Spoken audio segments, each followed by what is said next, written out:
YouTube, Kurt Curtis. In today's video, I'm going to be going over the top 20 wrestling card sales for the month of May 2025 that I had in my personal eBay store.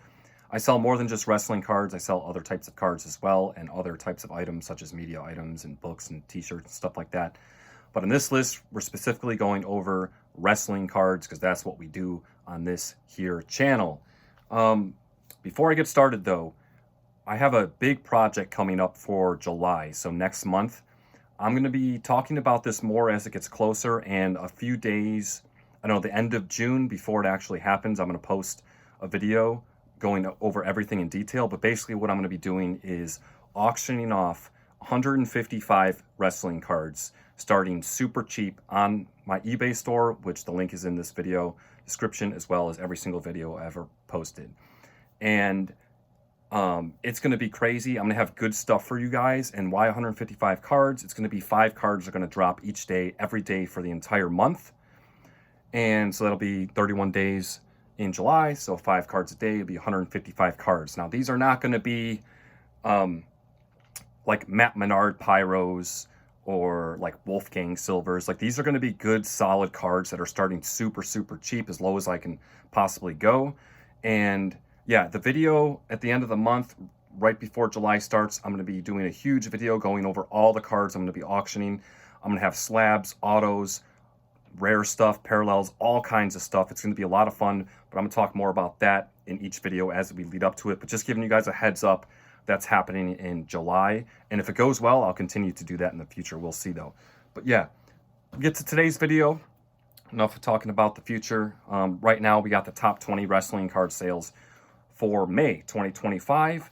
And one more thing, I'm not including bulk buys. Like if someone spends $20-$30 on a bunch of like lower end base cards and stuff like that, I'm not counting that as a $20-$30 sale. These are individual cards and what they went for individually. Before we get started, a little honorable mention. I did have someone that watched the channel pick up a bunch of Bailey cards, some other cards as well, and I appreciate that. I don't think any of those cards made the list, but I do appreciate your purchases, and thank you for that. I figured I mentioned that. But coming in at number 20, Mr. Perfect die cut from 23 Select, sold for $7.99. These die cuts, they're not numbered, so I feel like people kind of overlook them. But for some of the bigger names, you can get a decent amount of money for. I mean, even someone like Mr. Perfect, who's not like a huge name or even a huge legend, still got $8 for the card. So if you can find those for $1 or $2 in like a bin or something, they're worth picking up. I did have several cards sell for $7.99, but only 2 are going to make the list here because I didn't want to extend the list past 20. Just kind of put them as the orders came in type thing. At number 19, we have another card sold for $7.99. This is a Mariah May Red Orange Color Flow from 24 Allure AEW, sold for $7.99. So this is the most common one, and it sold for $8. Obviously, Mariah May is a big name for AEW. It's up in the air whether or not she's going to be going to WWE at this point. But still, imagine what the more rare versions of the color flows go for if the most common one went for $8. Coming in at number 18, I have a bunch of cards that sold for $8.99. The first one is Liv Morgan 2019 Undisputed base card. This is one of the little bit thicker cards, sold for $8.99. Number 17, we got Shane Douglas from the 2004 TNA set, sold for $8.99. This is just a base card. The 2004 TNA set is a sought-after set because it has the CM Punk rookie in it and also has the AJ Styles rookie in it. So obviously not all the cards. There's a lot of them that only go for like $1.50 to $2.50. But even someone like Shane Douglas can pull $9. So definitely at least look into those if you see those, because some of them can go for a decent amount of money. Coming in at number 16, Jacob Fatu Sapphire base from 25 Chrome, sold for $8.99. I got that at the card show recently. Number 15, Stacy Keibler Divalicious 2003 Flair Aggression card, sold for $8.99. I've sold this card probably half a dozen times at this point. I seem to find it a lot at like card shows. And, you know, if you can get it for $1 or $2, it's not too bad. It could sell obviously here for $9. Obviously, some of the divas aren't going to go for that. Just depends on the names. Tori Wilson, Stacy Keibler are usually higher on the list of what people want. Coming in at number 14, Jade Cargill out of $4.99. This is the WrestleMania card. This sold for $10.99. I picked this up at the card show kind of recently. Coming in at number 13, got another WrestleMania card, Braun Breaker. This one's out of 50. This one I actually auctioned off and it ended up selling for $12.50, so not as much as I would have liked. However, once I got home and inspected the card, some of the corners were a little bit soft, like nothing crazy, nothing you could notice unless you look hard. If it's just in the top layer, you don't really notice it. But because of that, I didn't really know how to price it. I figured I'd just let the market decide. Ended up selling for $12.50. Number 12, Ren Sinclair, Green Flash, ringside from 24 Select, sold for $12.99. That is a rookie. I know I've talked about it before. The ringside weird parallels that aren't numbered often get overlooked. Coming in at number 11, we got the MJF Yellow Magazine from 2021 AEW. This is the first AEW set. The yellow parallels were the Jazzware exclusives. They had action figures that came with a little pack of 3 cards that had yellow parallels in them. And I don't know, these I kind of held on to for a while. And yeah, some of them seem to be, creeping up in value a little bit. I personally think, if you hold on to these for another 5-10 years, it could be a good hold, but I don't know. I had a bunch and I decided to list some. And yeah, this one sold for $13.99, not too bad. Top 10, coming in at number 10, we got the Dustin Rhodes Red PMG from 22 Metal. I auctioned this card off as well. Sold for $15.74. This card had some surface issues. A lot of the PMGs have some type of issue. So I didn't really know how to price this, decided to auction it off. I'm actually surprised it got what it did with the issues with the card, but still not too bad. Number 9, we have Alexa Bliss Ice Orange ringside from 24 Select, sold for $19.99. Another example of these ringside cards. This card sold like in less than a day for $20. I got this for $2 at a card show. These get overlooked from people that don't know wrestling as much because they're not numbered.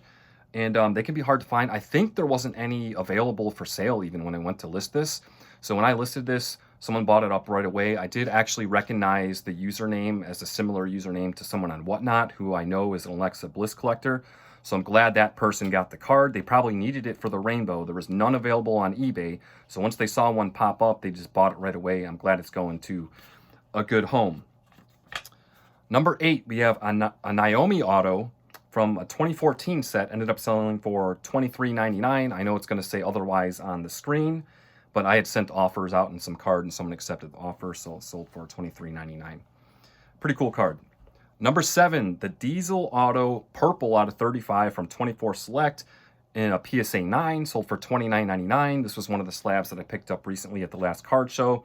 This card sold super quick too. Maybe I underpriced it, but I try to price stuff fair, but what works for me as well. And I figured this seemed like a fair price for the card. Someone maybe just thought it was really cool and just decided to pick it up right away. Sometimes if you sleep on stuff on eBay, you're like, watch it, be like, oh, I'll just pick it up later or something like that. If you really want something, just grab it, man, because you never know if it'll still be available. It's happened to me plenty of times. Number 6, Cody Rhodes White out of 125 from 23 Select. Sold for $29.99. This is another Cody card that I should have taken down and kept. But, man, Cody cards are just ridiculous, man. I mean, how many cards out of 125 sell for $30? Not many wrestlers can do that. It is a cool card, though. The white actually looks good. It's a nice parallel. Getting down to the top 5, we have, this is an interesting one, Mandy Rose Image Variation from 2021 Heritage, sold for $29.99 as well.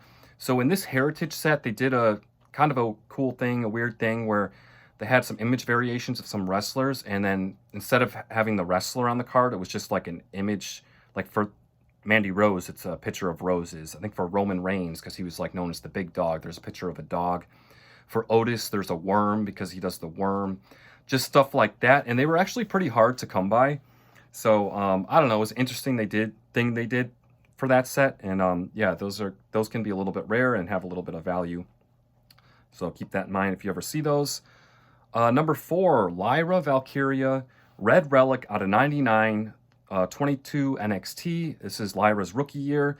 She actually went by a different name for all her 2022 sets. I don't even know how to pronounce it, so I'm not even going to try. But I always make sure to put Lyra in the listing as well. So if someone looks up either name, the card will pop up. Yeah, sold for $22.99. Not too bad for Relic out of 99 from the NXT set. Um, I mentioned this before. Lyra's a sleeper, man. It's something that I might start like just stockpiling her cards away for a few years to see what happens. Obviously, I don't know, but they really have some faith in her.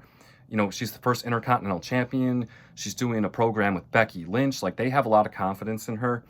And especially some of her rookie stuff, it might be one of those things where down the road they definitely go up in value a lot. Something to consider. Coming in at number 3, we got Jon Moxley Relic out of 49 from 2024 AEW. This sold for $49.99. I believe this was something I just opened up here on the channel from like a box opening or something. So not too bad. I mean, $50, not too bad. Number 2, Lola Vice Tie-Dye from 2023 Select out of 25 in a PSA 9. Sold for $101.96. I auctioned this one off. This is something I had as a buy it now for a while and just wasn't getting any offers. I think I had it up for $175, which at the time seemed legit because that was back when Lola Vice was kind of like, I don't know, hyped up and stuff like that. Decided to just auction and get rid of the card, and that's what it sold for. I'm fine with that, a little over $100. I got this card a long time ago from like a Whatnot seller that you could tell didn't really do wrestling cards, but they had some wrestling. And they just had like a stack of cards. I think they just auctioned it off. And he flipped through it kind of quickly, and they wanted $20, and I picked it up. And I forgot who it was, but there was an autograph card in that ended up selling for $20. So I basically almost broke even just from the one card. Plus there was a bunch of other cards, and there was a Lola Vice ringside or mezzanine in there. I didn't know it was a tie-dye until I actually got the package in hand when it got delivered because the lighting was weird, you know, in the Whatnot room. I sent this off to get graded myself, came back a 9. So, you know, I've already made money on that buy as it is. So really I have just the grading cost in this, which is about $25. So not too bad. Lola Vice, I just wanted to get rid of this too. At one point, I think people thought she was going to be the next big thing, like a Tiffany Stratton or something like that. I don't see it. Maybe I could be wrong. Maybe, you know, they called up a lot of the, like Stephanie and Julia and Roxanne to the main roster recently. So maybe they kind of scoot like the next wave up. And maybe she gets some momentum and becomes that. I don't know. But I just don't see it in Lola Vice. But obviously her cards are going to sell anyway because she just shakes her ass on TV and stuff like that. And she's attractive. So like people will still buy her cards regardless. But yeah, decided to get rid of that card. Not too bad. And coming in at number 1, we have the Carmella 101 Selective Swatches from 2022 Select. I auctioned this one off and it sold for $183. So I got this in a break a long time ago. It was just kind of one of those breaks that it was a smaller break, and I got like 8 to 10 random wrestlers, and it was a, you know, 3 or 4 box break or something like that. And they ended up hitting this card. At the time, I graded it with SGC, came back in SGC 10. And I just held on to it because it was like my first one-on-one wrestling card. And I don't know, I just kind of, it was hard to kind of let go. But I don't collect Carmella. I don't care for her. So she's been released relatively recently. And I'm just kind of thinking like the longer that she's gone, the more she's just going to be an afterthought. And I figured I'd just get rid of this card now before, like, you know, she hadn't been wrestling for like 5+ years or something like that. Carmella has a history in WWE. People are still going to collect her cards, but I just figured I'd get what I could get for it. And I'm glad that it's going to someone who might actually appreciate the card rather than me, who the only reason I liked the card was because it was a 1-on-1 and it was the first one that I had gotten. The card had a couple things going for it and not going for it. It did come back at 10. However, it was an SGC 10. I know the SGC slabs look nice, but some people don't like that. They prefer PSA. Some people don't care. Also, it's a relic card, but if you look at the relic, it's really boring. It's a 101. You'd hope it would be like a multicolor patch or like a, I don't know, WWE logo on it or something. It's just a plain gray napkin patch, so it has that going against it too. So it is what it is. $183. You know, if you want to know what your 101's worth, auction it off. That's what it's worth, you know. But yeah, I'll take it. And that's going to do it, guys. Top 20 cards. Appreciate you watching. Like I said, stay tuned for the massive auctions that I'm going to be doing in July. I'm going to the local card show. Usually they do it the first weekend of every month, but this month they're doing it the second weekend for some reason. So in the middle of the month, a couple weeks, I'll be going to that show. If we get any new news about wrestling sets, I'll obviously cover that, but as of right now, there's nothing. And then towards the end of the month, I'll be doing a massive reveal of all the cards I'm going to be auctioning off in July. I appreciate you guys watching, as always. Until next time.